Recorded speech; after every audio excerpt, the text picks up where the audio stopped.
Di sebuah lembah yang dikelilingi oleh tebing-tebing kristal, hiduplah seekor burung pemangsa bernama Kala yang memiliki sayap sehitam jelaga dan mata setajam belati. Kala bukanlah burung biasa. Ia dikenal sebagai pemburu paling efisien.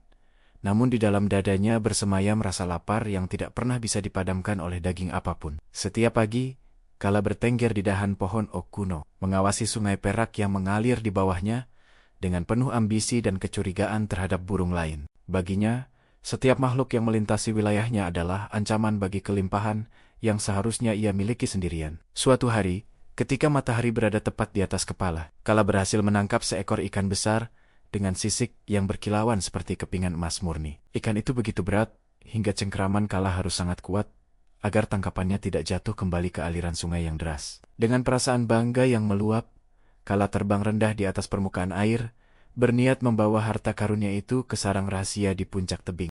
Namun, saat ia melintasi bagian sungai yang airnya setenang cermin, Kala melihat sesuatu yang menghentikan detak jantungnya sejenak. Di bawah permukaan air yang bening, ia melihat seekor burung lain yang tampak persis seperti dirinya, namun membawa ikan yang jauh lebih besar dan lebih berkilau. Kala berhenti mengepakkan sayapnya sejenak, melayang rendah dengan mata yang terpaku pada sosok di bawah sana yang ia anggap sebagai pesaing. Ia tidak menyadari bahwa yang ia lihat hanyalah bayangannya sendiri, yang terdistorsi oleh kedalaman air dan sudut pandang yang keliru. Pikiran Kala mulai diracuni oleh kecemburuan. Ia merasa ikan di mulut burung bawah air itu adalah milik sahnya yang telah dicuri. Bagaimana mungkin ada burung yang memiliki tangkapan lebih besar dariku di wilayahku sendiri? Pikirnya dengan penuh amarah yang membara. Keserakahan mulai membisikkan kata-kata manis di telinganya, menghapus rasa syukur atas ikan emas yang sudah ada dalam genggamannya. Kala memutuskan bahwa ia harus memiliki keduanya.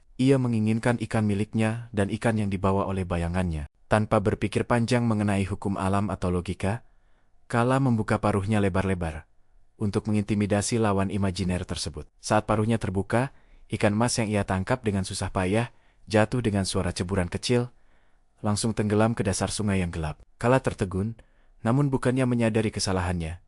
Ia justru mengira burung di bawah sana telah menyerang dan merampas ikannya. Dengan teriakan kemarahan, Kala terjun ke dalam air, berniat menghancurkan bayangannya dan mengambil kembali apa yang ia anggap miliknya. Air sungai yang dingin menusuk kulitnya, dan saat ia mencakar-cakar dasar sungai, ia hanya menemukan lumpur dan bata-bata tajam yang melukai kakinya. Burung itu menghilang, ikan itu menghilang, dan Kala berdiri di tengah sungai dengan sayap yang basah kuyup, serta tubuh yang menggigil. Ia keluar dari air dengan sisa-sisa harga diri yang hancur, menatap permukaan sungai yang kini kembali tenang, dan menertawakannya. Namun, bukannya belajar dari kejadian itu, Kala justru memupuk dendam kepada sang bayangan yang ia anggap sebagai pencuri ulung. Hari-hari berikutnya dihabiskan Kala bukan untuk mencari makan dengan benar, melainkan untuk berburu bayangannya sendiri di setiap genangan air. Ia menjadi terobsesi dengan pantulan. Baginya, setiap bayangan adalah musuh nyata yang menyimpan gudang makanan tak terbatas. Kala mulai kurus, bulu-bulunya yang dahulu mengkilap kini kusam dan rontok karena kurang gizi dan stres yang berkepanjangan. Burung-burung lain di lembah mulai berbisik tentang kegilaan Kala yang sering terlihat berbicara sendiri di pinggir sungai. Lihatlah dia, kata seekor burung pipit tua. Dia sedang mengejar sesuatu yang tidak pernah ada, sambil membuang apa yang nyata.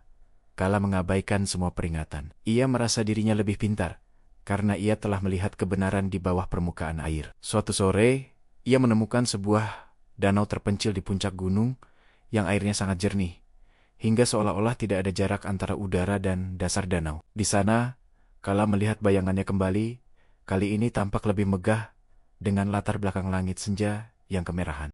Ia mendarat di tepian danau, menatap matanya sendiri di dalam air, mencari-cari di mana ikan-ikan besar itu disembunyikan oleh sang lawan. Ia mulai menggali tanah di pinggir danau, berpikir bahwa bayangannya sedang menyembunyikan makanan di dalam lubang-lubang bawah tanah. Setiap kali ia mematuk tanah, bayangannya melakukan hal yang sama, memperkuat keyakinannya bahwa mereka sedang memperebutkan wilayah yang sama. Kelelahan mulai merambat ke seluruh sarafnya. Namun nafsu untuk memiliki lebih terus memompa adrenalin yang merusak tubuhnya. Kala tidak lagi merasakan nikmatnya angin sepoi-sepoi atau indahnya matahari terbenam. Dunianya menyempit hanya pada persaingan dengan dirinya sendiri. Ia mulai membenci cahaya, karena tanpa cahaya, bayangan itu tidak muncul untuk menantangnya. Namun di saat gelap, ia merasa lapar yang luar biasa, sehingga ia merindukan pagi hanya untuk bisa bertarung kembali dengan bayangannya. Suatu malam, dalam tidurnya yang gelisah, Kala bermimpi tentang sebuah kerajaan di bawah air,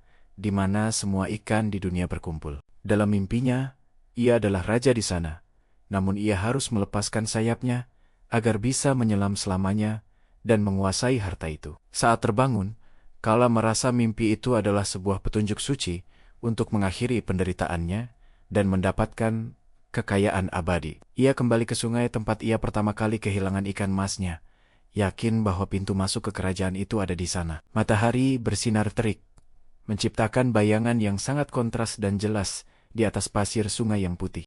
Kala melihat bayangannya berdiri tegak, seolah-olah sedang menantangnya untuk melakukan duel terakhir demi supremasi lembah. Ia mengepakkan sayap setinggi mungkin, lalu menukik tajam dengan kecepatan penuh, mengarahkan dadanya ke pusat bayangan tersebut. Benturan dengan permukaan air yang dangkal membuatnya pusing, namun ia terus menyelam lebih dalam, mengabaikan paru-parunya yang mulai menjerit minta oksigen. Di bawah sana ia tidak menemukan kerajaan, hanya kegelapan dan tekanan air yang mulai menghimpit tubuh kecilnya. Kala berjuang untuk kembali ke permukaan, namun sayapnya yang basah dan berat kini menjadi beban yang menariknya ke bawah. Saat ia hampir kehilangan kesadaran, arus sungai membawanya ke tepian yang dangkal, menyelamatkan nyawanya dari kebodohannya sendiri. Ia terbatuk-batuk, mengeluarkan air dari tenggorokannya, dan menatap langit dengan pandangan yang kosong dan penuh kekecewaan.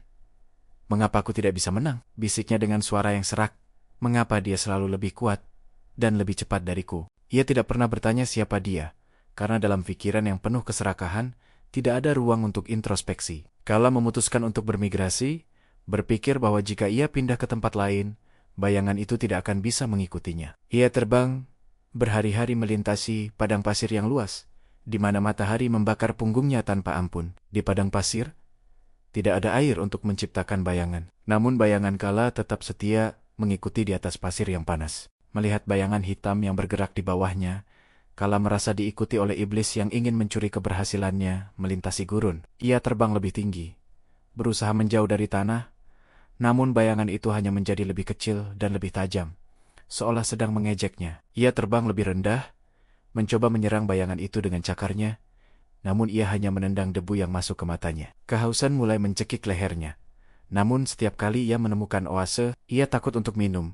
karena takut bayangan itu akan muncul dari dalam air. Akhirnya, Kala jatuh pingsan di bawah bayang-bayang sebuah kaktus besar. Tubuhnya benar-benar habis terbakar oleh ego. Seekor burung pemakan bangkai yang bijak menemukannya dan memberinya sisa air dari kelopak bunga yang tertinggal. "Mengapa kau menyiksa dirimu sendiri, wahai pengembara?" tanya burung pemakan bangkai itu dengan suara tenang. Kala menjawab dengan lemah, "Aku sedang melarikan diri dari pencuri yang selalu mengambil milikku dan memiliki lebih banyak dariku."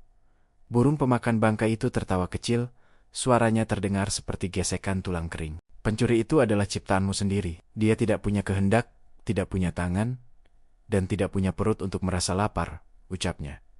Kala tidak mau mendengarkan. Baginya, penjelasan yang logis hanyalah tipuan untuk membuatnya menurunkan kewaspadaan. Setelah merasa sedikit kuat, Kala melanjutkan perjalanan hingga ia sampai di sebuah hutan yang tertutup kabut abadi. Di sini, cahaya matahari jarang menembus dedaunan yang lebat, sehingga bayangan hampir tidak pernah terlihat. Untuk sejenak, Kala merasa tenang. Ia merasa telah memenangkan peperangan melawan musuhnya yang paling gigih. Ia mulai berburu lagi, menangkap tikus hutan dan burung kecil untuk memulihkan kekuatannya yang hilang. Namun, ketenangan itu tidak berlangsung lama. Keserakahan yang tidak berwujud mulai mencari bentuk baru untuk menipu pikirannya. Karena tidak ada bayangan visual, Kala mulai mendengar suara-suara di dalam kepalanya yang mengatakan bahwa ada burung lain yang bersembunyi di balik kabut. Ia menjadi paranoid terhadap setiap suara ranting patah atau desiran angin di antara dedaunan. "Pasti dia ada di sana, memakan hasil buruan yang lebih lezat dariku," gumam Kala sambil terus mengawasi kegelapan. Ia mulai menimbun makanan di satu tempat, bukan karena ia membutuhkannya, tapi agar tidak ada orang lain yang bisa memakannya. Makanan itu mulai membusuk, menimbulkan bau menyengat yang mengundang predator yang sebenarnya ke sarangnya. Suatu malam, seekor rubah lapar datang karena mencium aroma daging yang membusuk di sarang Kala. Kala yang terjaga karena ketakutan akan bayangannya, langsung menyerang rubah itu dengan membabi buta. Dalam kegelapan total, ia merasa sedang bertarung dengan musuh lamanya yang kini telah memiliki tubuh nyata. Rubah itu jauh lebih kuat, dan dengan satu sapuan cakar, ia melempar Kala keluar dari sarangnya hingga jatuh ke tanah yang lembab. Kala terbaring diam, melihat rubah itu memakan semua cadangan makanannya yang sudah busuk dengan lahap. Saat itulah ia menyadari sesuatu yang sangat pahit. Ia telah melindungi sesuatu yang bahkan tidak bisa ia nikmati sendiri. Ia kehilangan segalanya demi melindungi tumpukan sampah yang ia anggap sebagai harta karun. Esok pahinja kabut menipis, dan sinar matahari pertama menembus celah pepohonan, menciptakan bayangan Kala di atas tanah. Kala menatap bayangan itu, yang kini tampak lemah dan gemetar, sama seperti dirinya. Ia tidak lagi merasa marah. Ia hanya merasa lelah yang sangat mendalam. Sebuah kelelahan jiwa yang tidak bisa disembuhkan dengan tidur. Kau menang, bisik Kala kepada bayangannya. Kau telah mengambil seluruh hidupku, tanpa pernah menyentuhku sedikit pun. Bayangan itu tentu saja tidak menjawab. Ia hanya mengikuti gerakan Kala yang berusaha berdiri dengan kaki yang pincang. Kala berjalan menuju sungai kecil di tengah hutan, berniat untuk minum dan membersihkan luka-lukanya. Saat ia melihat pantulannya di air, ia tidak lagi melihat seekor burung perkasa atau lawan yang hebat. Ia melihat seekor burung yang hancur, yang matanya telah kehilangan cahaya, karena terlalu lama menatap kegelapan egonya sendiri. Ia menyadari bahwa selama ini, ikan yang lebih besar, kerajaan bawah air, dan persaingan itu hanyalah proyeksi dari rasa tidak puasnya. Keserakahan telah menipunya untuk membuang apa yang nyata demi mengejar ilusi yang tampak lebih menggiurkan. Kala akhirnya meminum air itu dengan tenang, membiarkan bayangannya ikut minum di sampingnya, tanpa rasa benci. Ia belajar bahwa satu ekor ikan kecil yang dinikmati dengan syukur jauh lebih berharga daripada 1000 ikan besar yang hanya ada dalam khayalan. Meski sayapnya tidak akan pernah sekuat dulu, Kala menghabiskan sisa hidupnya dengan terbang rendah, menghargai setiap ulat dan biji-bijian yang ia temukan. Di lembah itu, ia tidak lagi dikenal sebagai pemburu yang hebat, melainkan sebagai burung tua yang bijak, yang selalu tersenyum setiap kali melihat bayangannya sendiri di bawah terik matahari. Terima kasih telah mendengarkan kisah filosofis ini. Semoga kita bisa belajar untuk selalu bersyukur atas apa yang kita miliki dan tidak terjebak dalam bayang-bayang keserakahan yang semu. Jangan lupa untuk komen, like, share, dan subscribe channel Narasi Sastra agar tidak ketinggalan cerita-cerita bermakna lainnya. Sampai jumpa di naskah selanjutnya.